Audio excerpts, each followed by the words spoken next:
Hello friends, आता आपण बघूया लग्नानंतर होईलच प्रेम याचा 18 फेब्रुवारीचा एपिसोड रिव्ह्यू. तेव्हा विक्रम सगळ्यांना सांगत होतो की रम्या इथे नाही आहे. मांडणी बोलते इथे नाही आहे म्हणजे, तेव्हा विक्रम बोलतो की अगं इथे नाही म्हणजे वाड्यातच नाही. वसुधाही शोधते तिला. तेव्हा मंजू बोलते अरे देवा आता काय करायचं. तेवढ्यात दौलतची मुलगी आवाज देते काका काकी तुम्हाला बाहेर बोलवलं आहे. तेव्हा बाहेर सगळी मंडळी उभी असते. तेव्हा दौलत बोलतो काय या सगळ्या प्रसंगातून कसं बाहेर पडायचं त्यावर एक उपाय सुचला आहे म्हणून तुम्हाला इथे बोलवलं. तेव्हा विक्रम बोलतो काय सुचला आहे उपाय. तेव्हा यशवंतराव भोसले बोलतो हे सगळं यांच्यामुळे झालं, यामुळे तोडगा त्यांनीच काढायला हवा आणि तो त्यांनी काढला आहे. तेव्हा यशवंतराव बोलतो बोला बोलून टाका. तेव्हा धनंजय अडखळत बोलतो आमच्या नंदिनीच्या जागी आमच्या काव्याला जर तुम्ही सून म्हणून. तेवढ्यात यशवंतराव बोलतो तरच हे लग्न सुरळीत पार पडू शकतं. तेव्हा यशवंतराव बोलतो तुमची पण इज्जत राहील आणि त्यांचीसुद्धा, आणि ह्या गावाचा मानसुद्धा राहील. तेव्हा मानिनी बोलते नाही पण म्हणजे हा कसला उपाय काढलाय तुम्ही, म्हणजे माफ करा पण हा अन्याय आहे आपल्या मुलांवर. म्हणजे काव्या नंदिनी पार्थ सगळ्यांवरच नाही का अन्याय झाला. विक्रम बोलतो हां म्हणजे पार्थला सुद्धा मान्य होईल मला नाही वाटत. तेव्हा यशवंतराव बोलतो आणि तुम्ही लग्न न करता या गावातून बाहेर पडलात तर गावाला सुद्धा हे मान्य होणार नाही. यांच्या मोठ्या मुलीने केलं ते कोणाला तरी पुसायलाच हवंय, आणि देवाच्या कृपेने यांना 3 मुली आहेत. मधली लग्नाची आहे. सावित्रीमाई म्हणाल्या त्याप्रमाणे मोहिते देशमुख सोयरीक जुळणार आहे. मग हीच आहे ती सोयरीक. मानिनीला सावित्रीमाई जे बोलतात ते सगळं आठवतं. तेव्हा विक्रम बोलतो धनंजय तुला मान्य आहे हे सोल्युशन. तेव्हा धनंजय बोलतो अरे विक्रम माझ्या मानण्याला किंवा न मानण्याला काहीच अर्थ नाहीये. अरे मी त्या मुलीचा बाप आहे जी मुलगी ऐन लग्नातून बेपत्ता झाली आणि त्यामुळे अख्खं गाव आपल्या विरोधात उभं आहे. आमच्यामुळे वहिनींना दुखापत झाली. आपण जर पार्थचं लग्न लावलं नाही ना तर हे गावकरी आपल्याला इथून जाऊ देणार नाहीत विक्रम. तेवढ्यात विक्रम बोलतो अरे पण.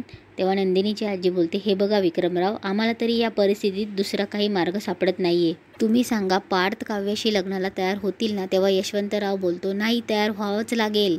आता पण बिन काही नाही, तुम्ही काव्याशी बोला, तिला लग्नासाठी तयार करा. तेव्हा धनंजय रडत बोलतो हो मी काव्याशी बोलून बघतो. तेव्हा दौलत बोलतो बोलून बघतो वगैरे काही नाही, तिला लग्नासाठी तयार करायलाच पाहिजे.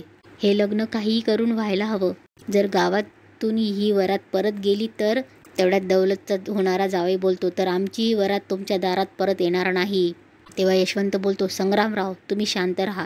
तेव्हा संग्राम बोलतो नाही बाबा, हे जर लग्न आत्ता इथे झालं नाही ना तर तुमच्या मिनलशी झालेली सोयरीक मी आत्ता इथे मोडून टाकेल. इकडे नंदिनी सोड मला म्हणून ओरडत असते. जीवाला आवाज येत असते.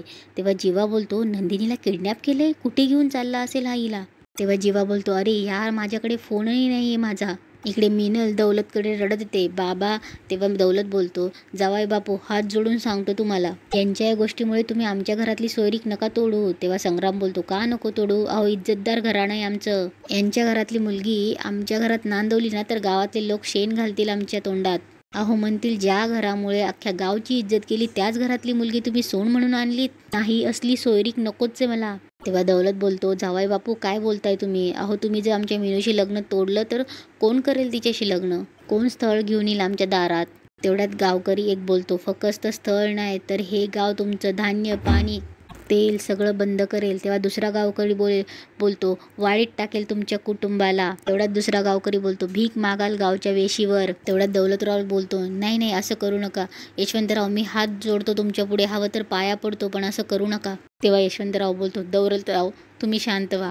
संग्राम तुम्ही कशाला त्यांना टेन्शन देतायत, दौलत आणि ही माणसं हुशार आहेत, ते कशाला असं होऊ देतील, ते बोलतील त्या मुलीशी. काय नाव आहे तिचं. तेव्हा एवढ्यात दौलत बोलतो काव्या. हां ते लग्नाला तिला तयार करतील.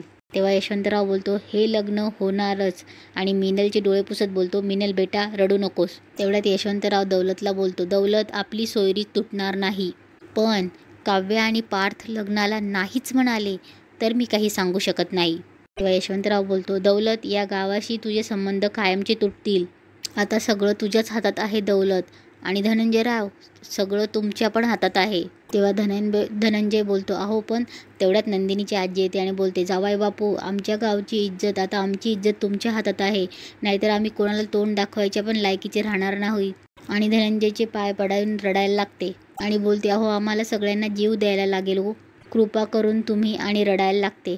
तेव्हा यशवंतराव बोलतो वेळ जातोय धनंजयराव, आता रडत बसू नका. काव्याला लग्नासाठी तयार करा, नाहीतर दौलत आणि त्याच्या घरच्यांना असाच हंबरडा फोडावा लागेल. तेव्हा धनंजय शारदाला इशारा करतो आणि ते दोघं काव्याकडे जायला निघतात. तेव्हा इकडे रूममध्ये काव्या सारखी नंदिनीला फोन लावत असते आणि नंदिनीचा नंबर स्विच ऑफ येत असतो. तेव्हा काव्या व्हॉइस नोट करते आणि बोलते, अगं ताई कुठेस तू, ये ना लवकर बाहेर, तुला माहिती आहे बाहेर किती राहाडे चाललेत. ताई तू ये ना प्लीज. अगं तुझा फोन पण बंद येतोय, टेन्शन आलं इथे आम्हाला सगळ्यांना. हे बघ ना आम्ही सगळेच वाट बघतोय ग तुझी, मी, आई, बाबा, पार्थ, बघ ना आम्ही सगळेच वाट बघतोय तुझी. हे बघ ताई खूप उशीर व्हायच्या आत प्लीज लवकर परत ये प्लीज. तेवढ्यात धनंजय आणि शारदा तिथे येतात. तेवढ्या शारदा बोलते, काव्या. तेव्हा काव्या पाठी बघते आणि बोलते, आई, बाबा, ताई आली परत. तेव्हा शारदा बोलते, नाही ग अजून नाही आली. तेव्हा धनंजय बोलतो, येईल असंही वाटत नाहीये. तेव्हा काव्या बोलते, बाबा काय बोलताय तुम्ही हे, आणि कोणाबद्दल बोलताय, आपल्या नंदिनी ताईबद्दल? बाबा खरं वाटतंय तुम्हाला हे सगळं? मला नाही खरं वाटत. बाबा असले 56 व्हिडिओ येतील जातील पण माझा एकाही व्हिडिओवर विश्वास बसणार नाहीयेत बाबा. उलट मला काळजी वाटते ताईची, आपली ताई सेफ नाही आहे बाबा. ताईचं असं अचानक गायब होणं, तिचा तो व्हिडिओ आपल्यापर्यंत येणं, बाबा कुठेतरी पाणी मुरतंय हो, काहीतरी गडबड आहे बाबा, ते काही नाही. मला फक्त एवढंच कळतंय की आपली ताई संकटात आहे, तिला सोडवायला आपल्याला पोलिसात जायला हवं. धनंजय काव्याला बोलतो, खरं तर मलाही वाटत नाहीये, माझी नंदिनी चुकणार नाही याची मला खात्री आहे. तेव्हा काव्या बोलते, आहे ना बाबा, बाहेर परिस्थिती चिघळली आहे, गावचे सोयरीक म्हणतात की सोयरीक झालीच पाहिजे, त्याशिवाय गावच्या बाहेर जायचं नाही. तेव्हा काव्या बोलते, मग काय सांगायचंय त्यांना, पारचं लग्न कुठल्याही मुलीशी लावून द्यायचंय का? द्या मग लावून, काय बोलू आता मी.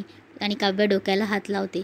तेवढ्यात धनंजय बोलतो, तेच तर बोलायला आलोय मी. तेव्हा काव्या बोलते, माझ्याकडे, माझा काय संबंध? तेव्हा काव्या बोलते, कोण ऐकतं माझं? तेव्हा शारदा बोलते, बाहेर इतकं प्रकरण पेटलंय ना की काय करावं काय मलाच कळत नाहीये, आणि त्यात आम्हाला असं सुचवण्यात आलंय की. तेव्हा काव्या बोलते की. तेव्हा धनंजय पण बोलतो की नंदिनीच्या जागी लग्नासाठी तुला उभं करावं. तेव्हा काव्या खूप हतबल होते आणि तिला सावित्रीमाईंचे शब्द आठवतात, आता एकलीस आहे, नंतर तुला जोडीने पाया पडायचे.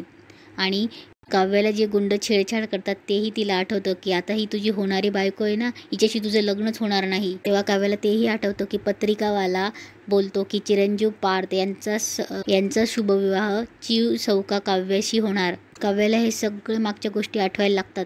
तेव्हा काव्याला जीवा बोलतो तेही आठवतं की मी कायम आहे तुझ्यासोबत, आणि एक गोष्ट लक्षात ठेव की आपलंच लग्न होणार. काव्या निशब्द असते. तेव्हा धनंजय बोलतो, काव्या.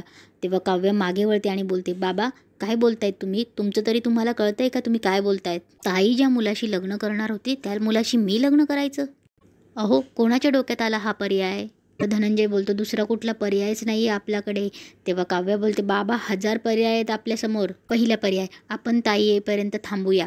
दुसरा पर्याय, आपण आत्ता पोलिसात जाऊया, ताईला शोधून आणूया आणि मग हे लग्न लावूया. तिसरा पर्याय, हा तपास आपण इथे चालू ठेवूया आणि आपण इथून निघून जाऊया ना बाबा. व काव्या रडते, हात जोडते, बाबा प्लीज, आपली ताई कुठे आहे, आपली ताई कशी आहे, हा घाणेरडा व्हिडिओ कोणी बनवला, कसा बनवला, याबद्दल विचार करा ना, लग्नाचं काय घेऊन बसलायत? अहो ताईच्या जागी मी उभं राहायचं हा पर्याय असूच शकत नाही हो. मुळात कुणीही कुणाचाही पर्याय नाही बनू शकत बाबा. बाबा मी आहे ना, काव्या धनंजय मोहिते. तेवढ्यात काव्याची आजी बोलते, अगं तेच सांगतोय ना तुला, तूच आहे काव्या धनंजय मोहिते. याच धनंजयची अब्रू नंदिनीमुळे वेशीवर टांगली गेली ग. तूच आहे जी त्याचा मान राखू शकते, तूच आहे जी नंदिनीच्या जागेवर उभी राहू शकते. आता तूच आहे ग जी या घराण्याची अब्रू वाचवू शकते.